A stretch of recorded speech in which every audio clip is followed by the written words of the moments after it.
Hello, denizens of the universe. Trying to keep the titles for these as vague and ambiguous as possible since, well, never know where the discussion's gonna go. Pretty much the same format for Headcanon Hive, too. It's not a good idea to keep a specific topic because it ends up rolling who knows where. I am going to start this one off by talking about the newest Rick and Morty, though. Because Pickle Rick! I'm surprised I enjoyed the episode as much as I did. I'm surprised I like Rick and Morty as much as I do. When it comes down to it, I'm not really a big fan of gore in general. Cartoons that they have over the top gore, violence, whatever else, doesn't really sit right with me a lot of the time. But as I've gotten older, I guess I've just gotten more desensitized to it. Or the biggest thing is Rick and Morty packages and presents over the top violence and gore in such a way that it can be pretty it's done in an entertaining respect. The point is it's over the top and absolutely ridiculous. Pickle Rick is probably one of the highlights or showcases of just how gory and extreme the visuals for the show can get.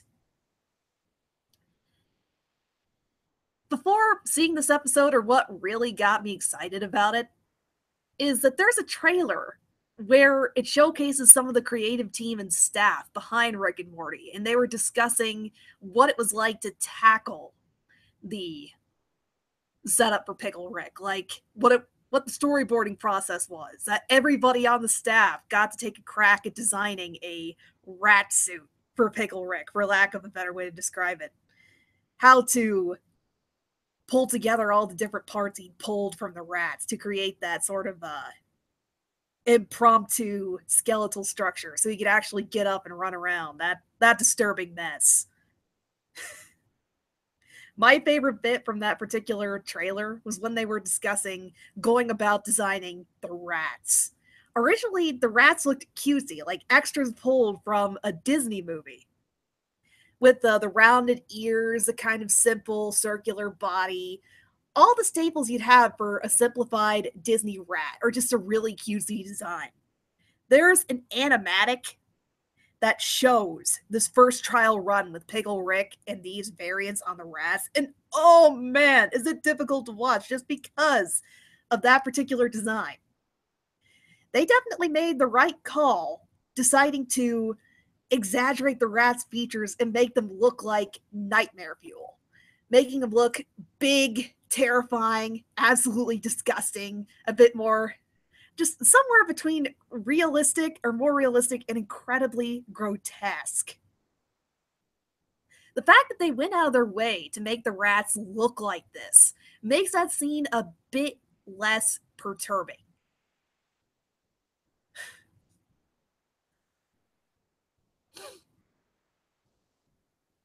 In regards to the episode overall, it was a fantastic setup between mundane therapy session and Rick going on this really over the top, gory adventure to try and get to the therapy session on time. Like this action adventure race against the clock, Rick and Morty style, with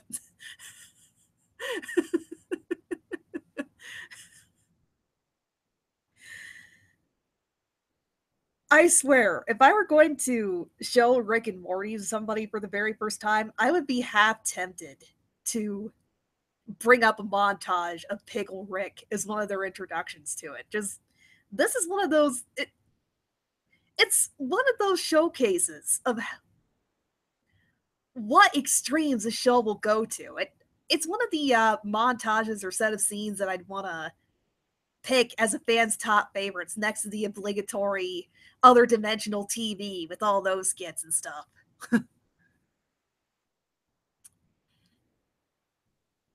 Okay.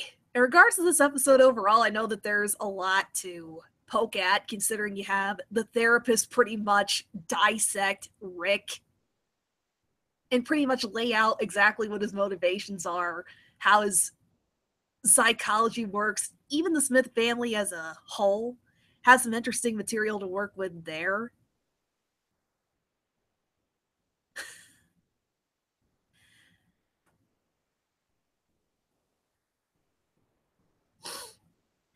Just kind of thinking about it, what the therapist's take on Rick or her observations about him added to what fans see in him as a character right now, or what you could really, or how you could go about describing him.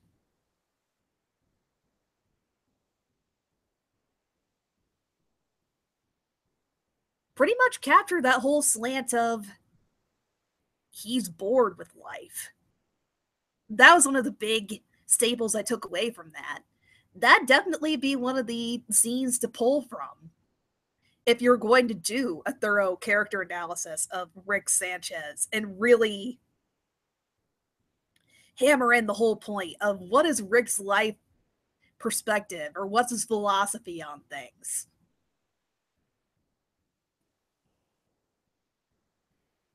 It's kind of interesting to think about. He's jaded and cynical, and he has access to so much different technology. He can explore other dimensions. Someone else in that particular kind of position, if they were exploring dimensions for the first time, imagine a more optimistic, kind of happy go lucky scientist, how they'd approach it. They'd probably see it as a grand adventure and go dimension hopping. I guess in some respects, there's some characters that you could call that particular kind of archetype, or yeah, let's look at what Rick is at his core, where he really got his start. He's a parody of the scientist from Back to the Future. Can't believe I'm forgetting his name right now. I'm gonna look that up real quick. Doc Brown, I think.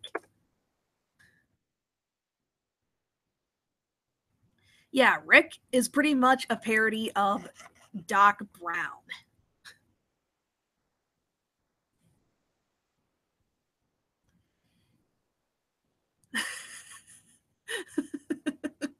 Starting with setting up Rick's character sketch as a parody, he's pretty much the ultimate subversion of what kind of character Doc Brown was. Doc Brown really was one of those optimistic, really curious scientists that wanted to see what the universe was like at large, ready to push the boundaries or push the envelope, just take that one step further out of pure scientific curiosity. Rick is pretty much the flip side of that coin. I almost kind of wonder if there was ever a time when he did have that kind of scientific curiosity, or if he's always been this way. I'm tempted to say he's always been this kind of rude, obnoxious jerk. It's just, it heightened over time as he learned about the other secrets or the truth about the universe itself.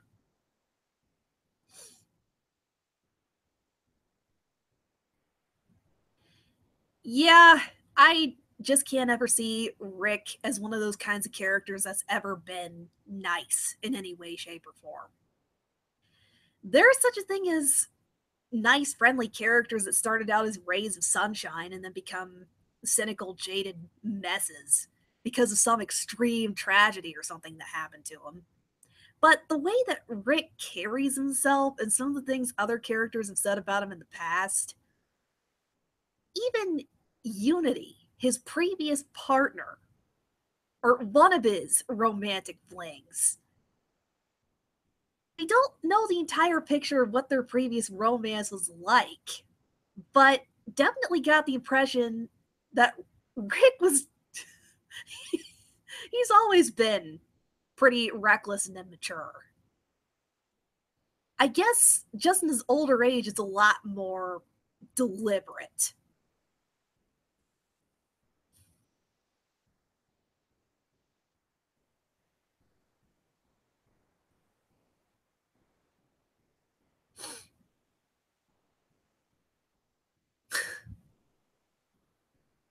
If I knew more about Borderlands, I'd probably have something to comment about that, but I don't really know diddly squat about that, to be brutally honest.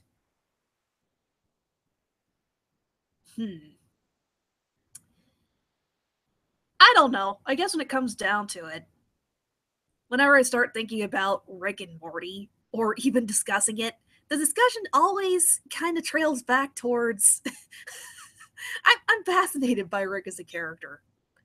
I just really am. Someday I'm going to sit down and write a comprehensive character analysis or study of him. The closest I have so far is some kind of ridiculous shipping corner video I made, kind of comparing and contrasting him with Unity, the collective he had a brief fling of romance with, and just how bad of a matchup or pair they were.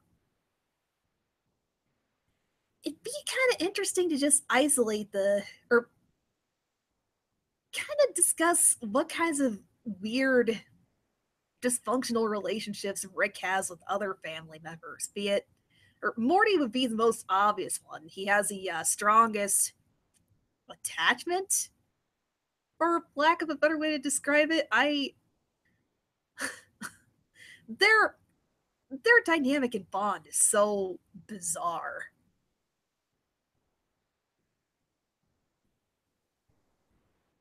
Then you also have how Rick bounces off of or interacts with Summer. I've heard some fairly interesting theories or discussions about Summer, actually. There's some people who are bound and determined to say that Morty is going to grow up to be just like Rick, or he might go through the same spiral of depression and just becoming as jaded and cynical as Rick is. He's not quite there, pretty damn close, but not quite. He's managed to salvage some scrap of his humanity and keep some kind of, I wouldn't call it optimism. He just finds a way to get by day and express a little bit more positivity or actually make a point to get along with other people. I don't see Morty turning out the same way as Rick did, in short. In regards to Rick and Summer, yeah, yeah, the chosen one not. You pretty much pegged it. Rick and Summer are pretty much cut from the same cloth in how they act, behave, and conduct themselves. Well, some traits of their personalities, anyway. There's, if you've seen clips or somebody playing through the Rick and Morty VR game, there's a tape that Summer specifically recorded, and some of her inner monologue about the universe and life itself. Oh man, it sounds like something that Rick would say. Definitely hoping that there are more scenes or interactions between Rick and Summer because, yeah, between Morty and Summer, I see Summer as a much likelier candidate to turn out like Rick did.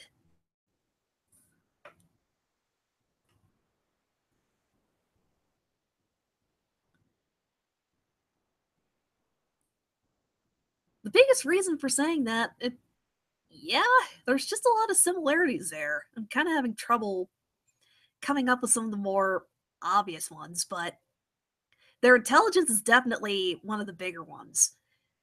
The cavalier kind of brush off attitude. Yeah, those are the biggest two that I see in common so far. How they interact with people, how callous Summer can be towards some people and their problems.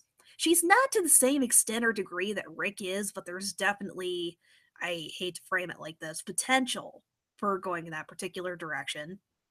She's definitely as intelligent as Rick, would probably sit and share the same school of philosophy that he does about life. Again, there's that tape where she's recording her thoughts or monologuing her thoughts in that Rick and Morty VR game. It sounds a lot like something like an offhand comment Rick would make about his perspective on life, that kind of thing.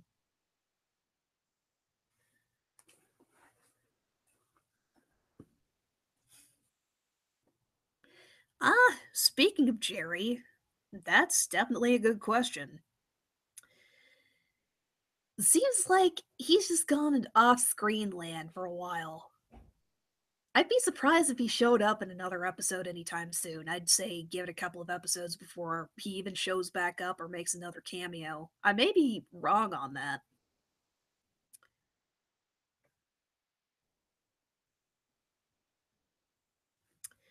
Ah, Jordan, I definitely need to see that. I was wondering if there was some kind of Back to the Future parody that came out before Rick and Morty did. I definitely need to look that up. I'm definitely curious as to what the original short or premise was before it transformed into the Rick and Morty we know now.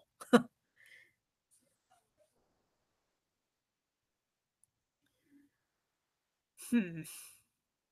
Gonna kind of shift topic here. Anybody have any ideas as to what's gonna happen next to Jerry? I definitely some interesting food for thought or interesting discussion topic there. I'm going to look at this. Okay, entertain my ridiculous hypothetical for a second here. If I were one of the writers for Rick and Morty season 2 and I was looking at what can we do with Jerry? I'd go ahead and make a one-off episode where Jerry tries to cope with losing Beth, kind of being out on his own. Maybe even finding a way to get back to that Jerry daycare where other Ricks drop off other unwanted Jerrys and kind of revisit that plot thread. See what happened with the other Jerry. See if the Beth and Jerry divorce is unique to this universe, or if it's happening in other dimensions or with other families too. What this show really likes to play with, or in season 1, there was a lot of will they, won't they scenes with Beth and Jerry. Like, scenes where it seems so tense that they were about to break up and then they find some reason to stay together or they reignite their passion even if only for just a few minutes. The ridiculous love potion episode being one of the first things that come to mind. But there was always something that brought them back together. There was even some note of bittersweet optimism in the episode where they went to go get marriage counseling. And supposedly they'd agreed, let's stick together until Morty graduates from high school. And then the writers just decided to pull the plug, pull the plug on that, and made the divorce a thing in season 3.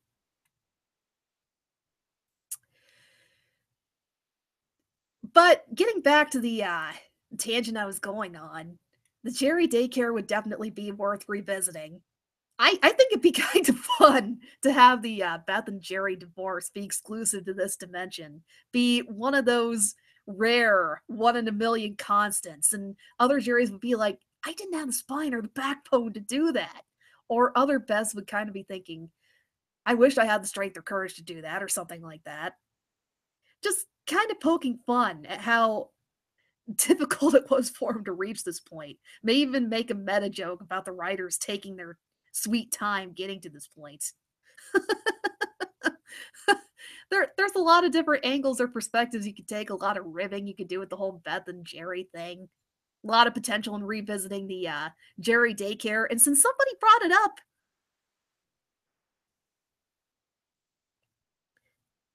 or I'm not entirely sure,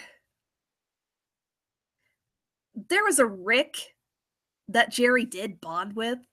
I'd like to see him reunite with that Rick. It'd be an interesting direction if he decided to move to that Rick's dimension for a while. And we got to see what things were like there, what his situation with the family was.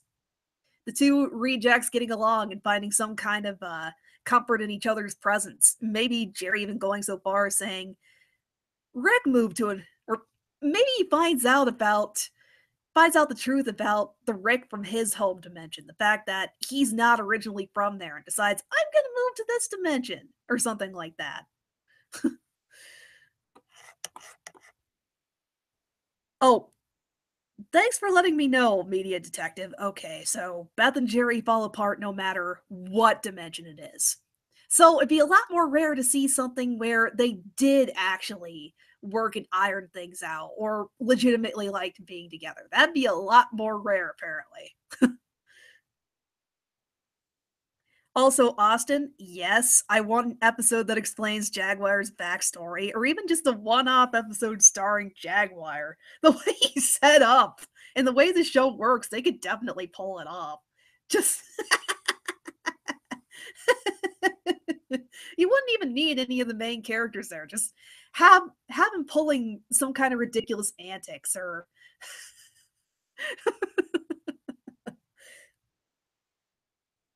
it'd be fun if he went dimension hopping and met up with other characters that made one-off cameos in other episodes. Like, let's say he went to a dimension where Bird Person was still alive, or went to planet Gazorpazorp and stirred up some trouble there, did his thing there. And or let's say that he actually found a way to dimension hop and decided to try and go find his daughter or something like that. There. That's enough of an excuse to have Jaguar go on a dimension hopping adventure and what kind of ridiculous antics would ensue there, and maybe even have a couple of dramatic flashbacks where he reminisces on his life before he became the mercenary and hardened man that he is on screen today.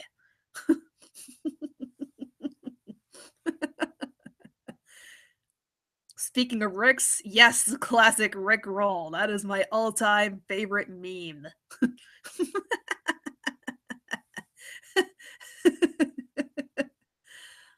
Oh my god, I can't believe it took me this long to figure it out, but remember one of the trailers that Rick and Morty rolled out for season 3, the teaser one where they had the characters sentence mixed to sound like they were singing the Rick roll? I just got why they go for that. Rick roll? God.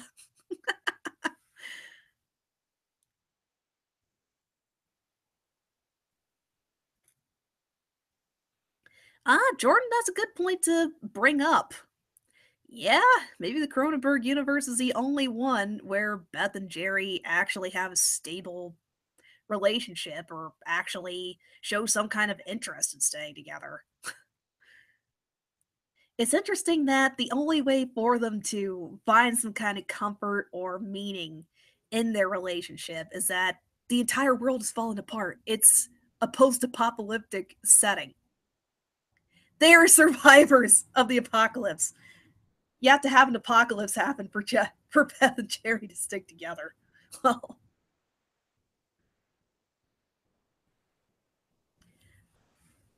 oh, my bad. I honestly thought that there had been a scene where Rick mentioned that he'd been dimension hopping and noticed that Beth and Jerry had issues in just about every universe they were in. But then again, eh, yeah, gonna come back to that particular discussion again. I guess there's no definitive answer as to what kind of. Yeah, I don't see Rick and Morty pulling something where Beth and Jerry's marriage universally being dysfunctional. That seems to be one of the constants, but their relationship varies between dimensions, it seems like. There's some where they get along, some where their relationship is really dysfunctional. I guess it just depends.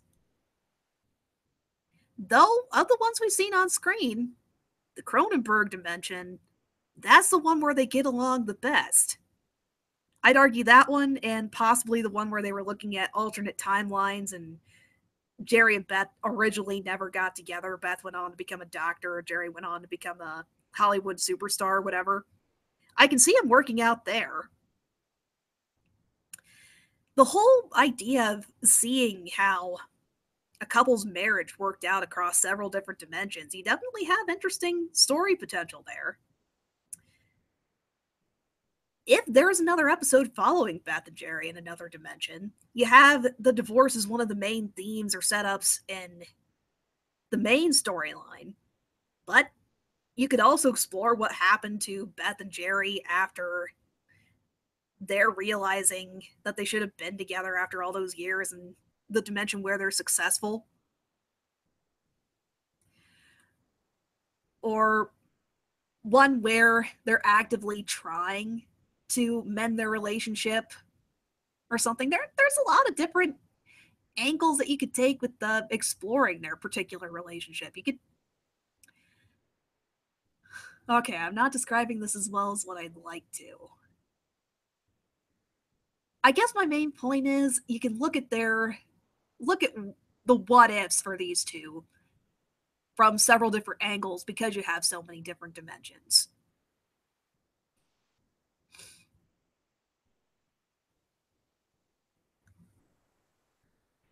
In regard, I'm gonna bring this up since this is another fairly interesting topic to me. Rick's perspective on love and romance. Hmm.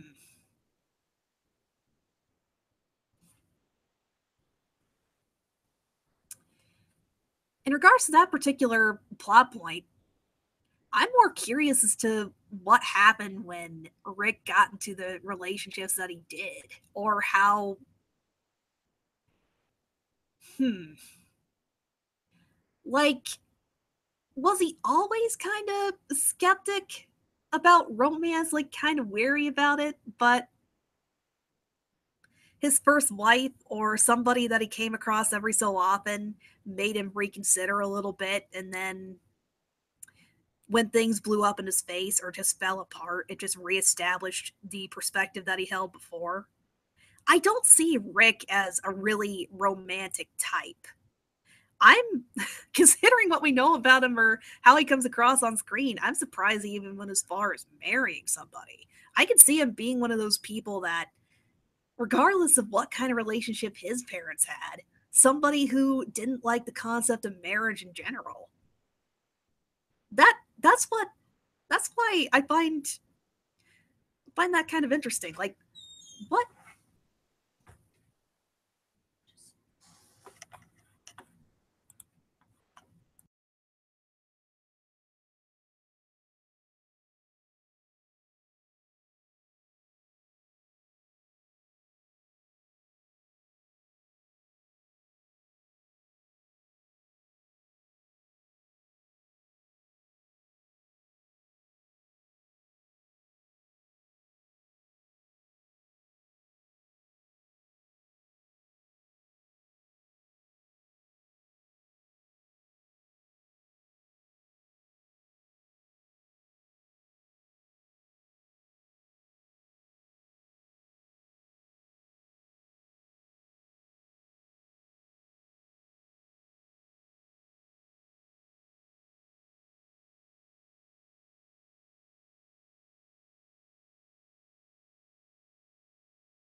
Sorry about that. Muted the microphone for a couple of minutes, taking care of something.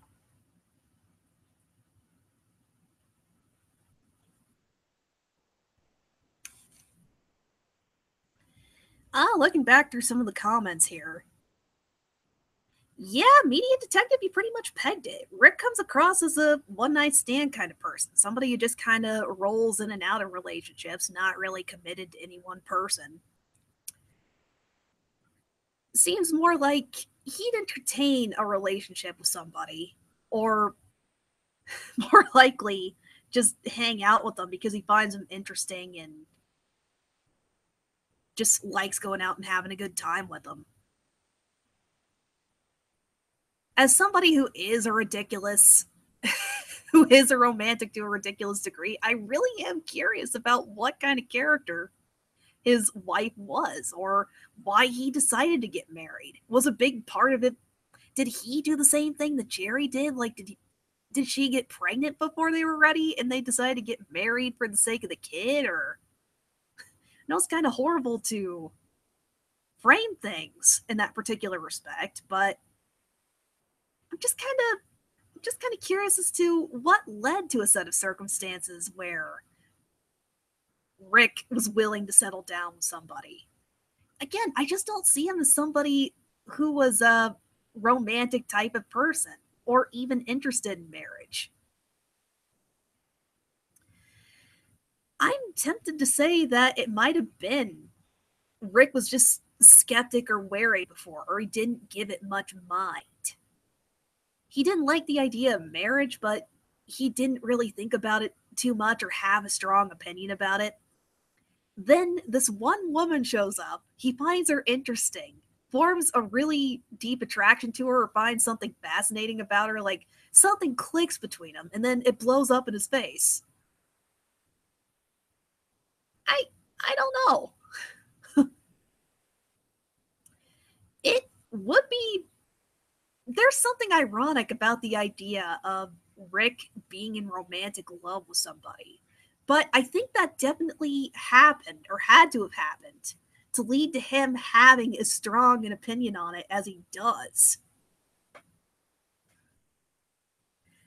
I could see um his marriage blowing up like that, or even several strings of relationships where he manages to fall in love a couple of different times, has his heart broken.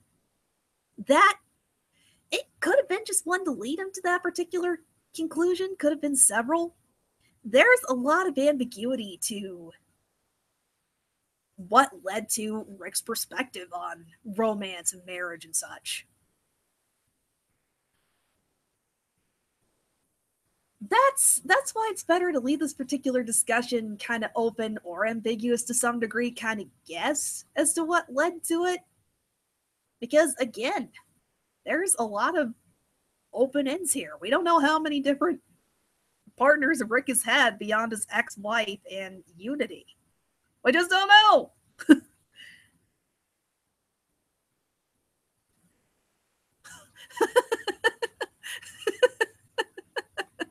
Man, I swear, this show presents itself as one of those types of shows that drops nuggets or grains of meaning every so often. It snatches them away from viewers just as quickly.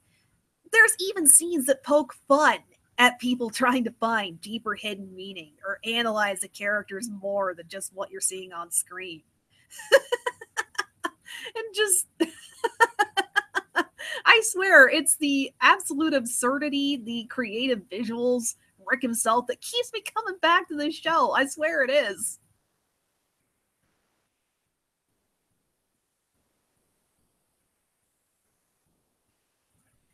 Oh no. What kind of can of worms did I just open here? But if if there is an alternate Rick, if Rick ran into his Rule 63 or gender bend, yeah, I could see him doing it. He totally do that. They totally entertain that kind of one night tryst, but it wouldn't go beyond that.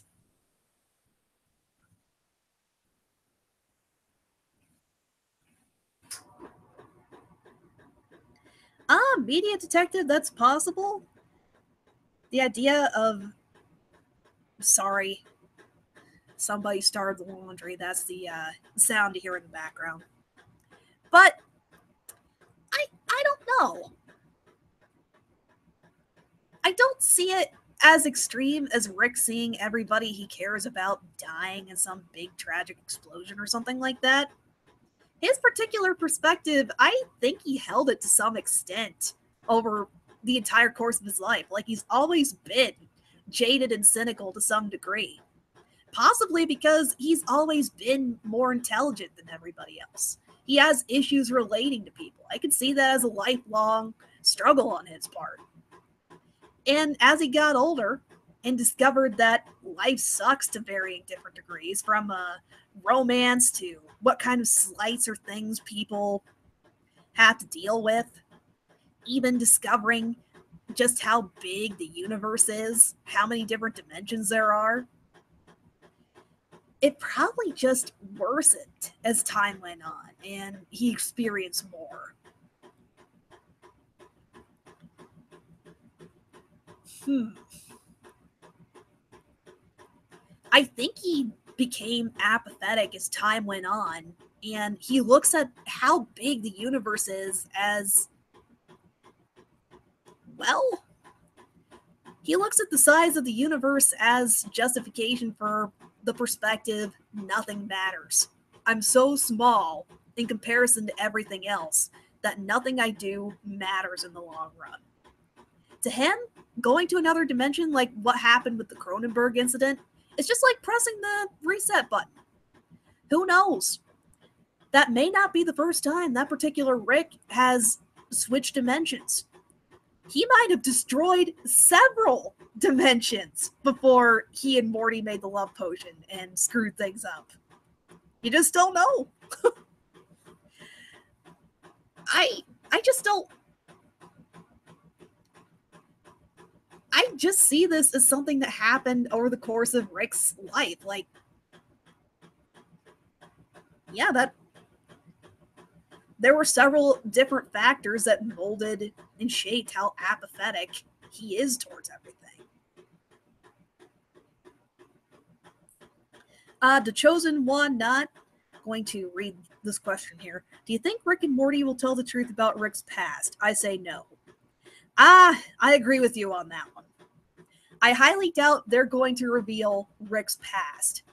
I've brought up this particular video before in a couple of other discussions about Rick Sanchez, but one video really pegs exactly what kind of character Rick is. That since this is an absurdist work and Rick's philosophy or irreverence towards everything, he works better as a character that doesn't have a specifically defined backstory or past.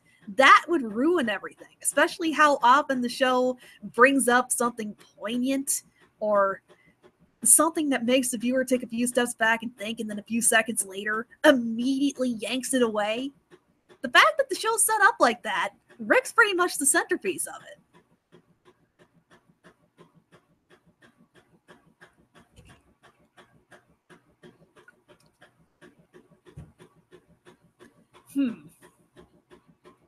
I need to look up this video, and since discussions about Rick are going to come up again in future videos, I can guarantee this. I'm just going to have to link it eventually. I don't know how well of a job I'm doing paraphrasing some of the points I pulled from it. But the big gist is that Rick's character is based on knowing that he lives in a work of absurdist fiction, that there's some kind of meta layer to it. The kind of attitude he approaches everything with, that's pretty much the staple of how several stories are set up, or how big plot points can easily be erased, or how they, again, introduce something significant and then pull it away again. Sort of entertaining or playing with the idea that everything you do is pointless in comparison to the grander scope of the universe kind of thing. But that kind of story, it's better that you don't really have any characters with a dramatic past or really intensive. You can do some character development, like like what direction they're taking with Beth, Rick, or Beth, Morty, and Summer and such. But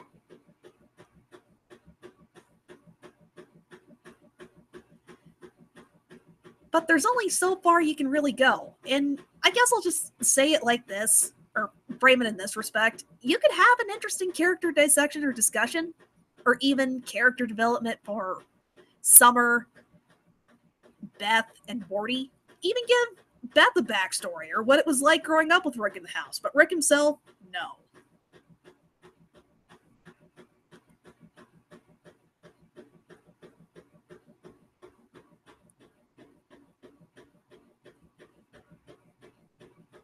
Okay, I need to look up Justice League Crisis on Two Earths and learn more about Owlman. Huh.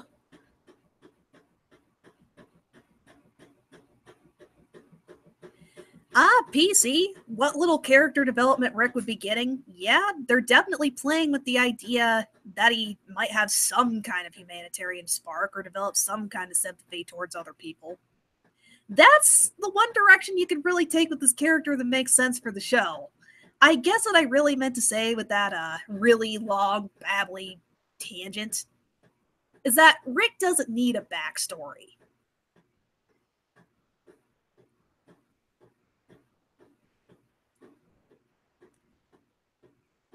Therapist and Rick, and how they're apparently not going to see her again. Honestly, I would have been a lot more surprised if they did return to see the therapist, considering how all all these characters work, nobody wants to sit down and address their problems or show any kind of self-awareness or introspection on their part. Both Beth and Rick are pretty intensive alcoholics. The therapist pretty much nailed exactly what their life perspectives and takes on life were. If they oh man. If they went back to therapy, they'd actually have to take a look at themselves and develop some kind of self-awareness.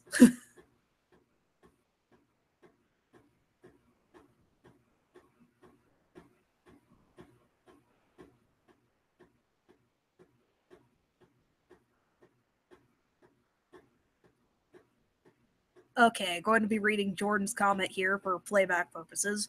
So Rick's aware he's in a show, so I guess the only thing that could kill him is us if no one had taken interest in the show, and it did bring in the views. If the show gets canceled, does he technically die? That's a pretty good question. That's actually another point that this video I keep referencing brought up. God, I need to link that because that person describes the exact ideas I'm trying to convey here, or actually paraphrasing from them in a much more condensed and eloquent way than what I could. But yeah, I think that's actually I wouldn't be surprised if there was an episode later on down the line that directly approached that. Could you imagine Rick just in front of a dark void for 22 minutes trying to entertain people and wondering, what happened to my universe? Oh God, I gotta get the viewers back in. I gotta say something like that. The way this show is set up, if that really is an element of Rick's character, that he's self-aware. Or actually, I guess that he's aware enough about how his universe is constructed or what his ultimate role is. There's a lot you could do with just Rick in a dark void for 22 minutes trying to entertain people or figure out what's going on. I'd actually be curious to see what would happen if they played with an idea like that. In regards to what would happen to Rick and said characters if the show lost views or went off the air, I honestly don't know. Honestly, I could see him pulling something absolutely horrible, like Rick's existence just being him sitting in a dark void, wondering what's going to happen next. Rick being the one thing that still exists or stays after the show's long dead and gone. I could see him pulling something like that.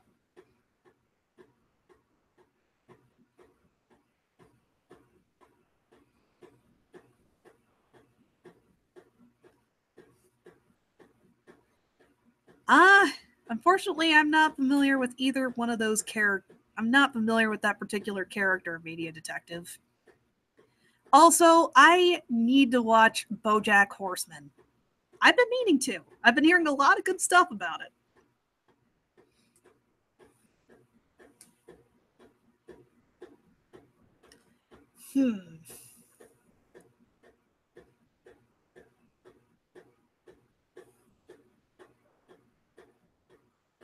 I'll be brutally honest, I pretty much exhausted all the bigger points I wanted to tackle here.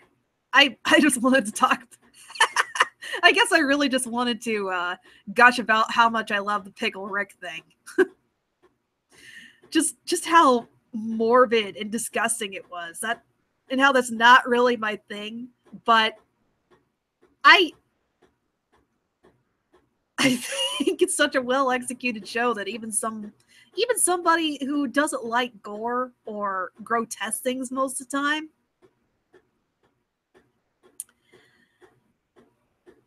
I'm surprised I enjoy Rick and Morty as much as I do. Dan versus Rick. Oh man. Part of me would love to see that particular matchup, but I know Rick would inevitably win. I'd be surprised to see Dan put up a fight. Like, it'd be incredibly surprising if Dan posed any kind of threat to Rick in any kind of capacity or respect. I don't see that happening, though. Honestly, I could see them getting along well enough that Rick would probably. I could see Rick hanging out in Dan's horrible apartment for a couple of hours. Them kind of watching TV or talking about how much they hate everything. Oh, God. I could see Rick entertaining one of Dan's ridiculous and I'm gonna get revenge plots and things going so much worse than they do and with just Dan flying solo. Just imagine it. Rick and Dan go, oh God. That'd be horrible. Oh man.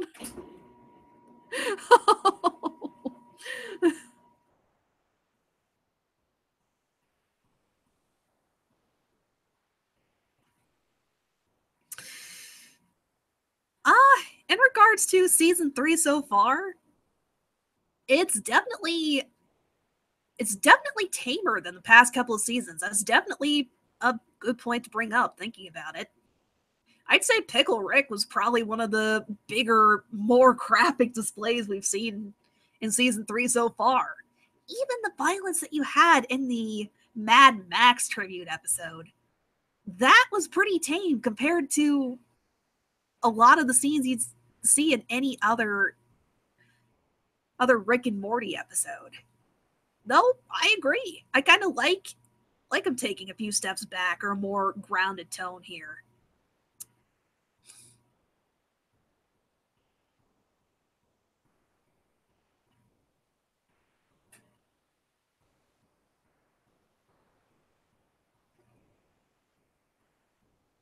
PC.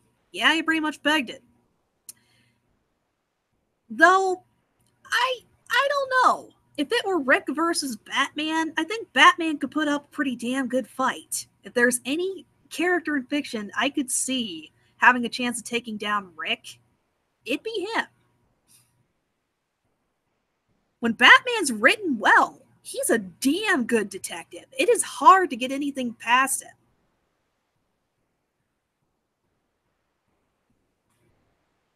Plus, there's entire episodes talking about how he's researched and knows the Justice League well enough that he could take him down single handedly just because of how smart and strategic the man is. If he knew enough about Rick, or he could probably figure out a lot of the guys' aces up his sleeve fairly, he could probably figure them out fairly quickly, or as some kind of battle or something, some kind of scene unfolded between them. He could probably figure out how the guy ticked and how he worked. I I don't know if I'd give it to either one of the characters there. I It'd be a pretty tough bet to give it to one character or the other. I think that'd take a lot of guess it depend on what specific incarnation of Batman you pitted against Rick. That'd be a better way to go about that if you were going to set up some kind of versus match between them.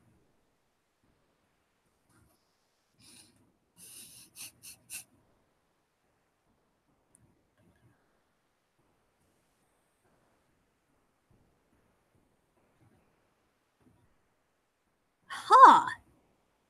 So Justin Roiland himself gave a description of what it'd be like if he were in a battle with Rick. That's interesting. The idea that Rick would leave some kind of nuggets or advantages for him. I guess setting up any kind of versus match with Rick wouldn't be quite so cut and dry. If Rick were fascinated enough by somebody or thought they had enough potential, he'd probably test them to see how far they go. Rick and Deadpool hang out. How's Oh man, that's a fantastic question, but I can't really answer it since I don't really know much about Deadpool as a character. I'm sorry. Oh, media detective, that sounds fantastic. I read a fan fiction where Rick tells Ford in the bar of how he kicked Darth Vader in the balls and ran off laughing. And he and Ford had to fight Boba Fett. I need to read more of that No Name Club fan fiction. I read the first chapter to kind of test the waters and see how well they go for a dramatic reading. I'll admit it was a bit too graphic for me to go ahead and do a dramatic reading on this channel. But the fan fiction was pretty well written. Definitely curious to see where else it go from where it started.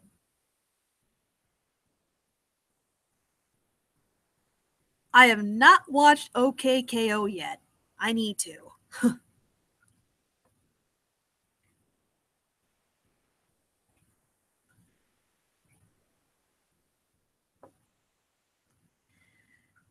Yeah, coming back to the Dan versus Rick kind of setup. Oh man, I oh, oh damn. Uh, I'm just imagining Dan ticking up, Rick up, or them getting in some kind of fight to where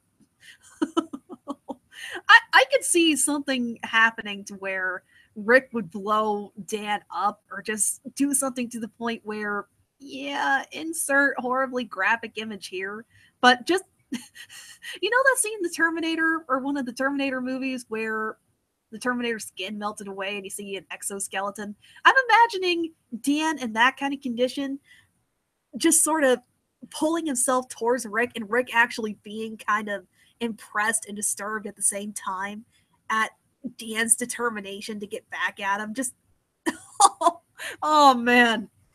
Yeah, if there's anything you can give Dan as a character, it's how determined and narrow minded he is. Just, yeah.